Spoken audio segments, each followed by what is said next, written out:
5 তারিখের পরে তো পুলিশ টোটালি নাই বললেই চলে, নামে মাত্র পুলিশ। এখন সে শান্তি নাই, সবসময় একটা ভয়ের ভিতরে থাকতে আসছে আমাদের। আমরা শহরে বর্তমানে খুব আতঙ্কের পরে আছি, কারণ আমরা গাড়ি ঘোড়া নিয়ে বাইরে খুব চিন্তায় রাজধানী।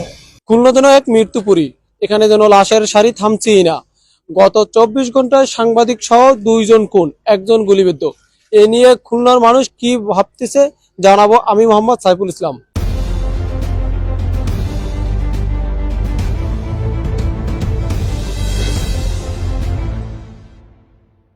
আর 5 তারিখের পরে তো পুলিশ টোটালি নাই বললেই চলে, নামে মাত্র পুলিশ। যার কারণে অপরাধীরা অপরাধ করে নির্বিঘ্নে চলে যায়, সাধারণ মানুষ আতঙ্কিত থাকে।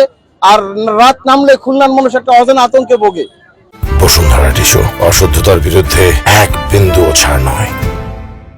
যে কোথায় গুলি হলো, কোথায় কোপাকুপি হলো, কোথায় লাশ ভেসে উঠলো, এরকম একটা অজানা আতঙ্কে খুলনাবাসী দিন পার করছে। মানে আইন শৃঙ্খলার চরম অবনতি। একটা শান্ত, ধীর, শান্ত প্রকৃতির একটি ছেলে ছিল। তাকে কখনো উত্তেজিত হতে দেখিনি, কখনো ভদ্র নম্র। তো তার মৃত্যুটা আসলে আমাদেরকে ভাবিয়ে তুলেছে। একটা রহস্যজনক রহস্যের গন্ধ পাচ্ছি আমরা তার মৃত্যুতে। একে বলছে সুইসাইড করেছে, অথচ নৌবাহিনীর কোস্টগার্ডের দারোয়ান প্রত্যক্ষদর্শী দূর থেকে দেখেছে যে এক মহিলার সাথে বাকবিতণ্ড হচ্ছিল, তারপরে সে নাকি ওখান থেকে লাফ দেয়। আমার কাছে এটাই মনে হচ্ছে স্বাভাবিক মৃত্যু না, অস্বাভাবিক মৃত্যু। এইভাবে হঠাৎ করে না, মানে উইদাউট নোটিস এভাবে চলে যেতে পারে না। এখন সে শান্তি নাই, সবসময় একটা ভয়ের ভিতরে থাকতে আসছে আমাদের। গ্রামে আসছে, আমাদের শুনতে পাচ্ছি, নেটে দেখতে পাচ্ছি।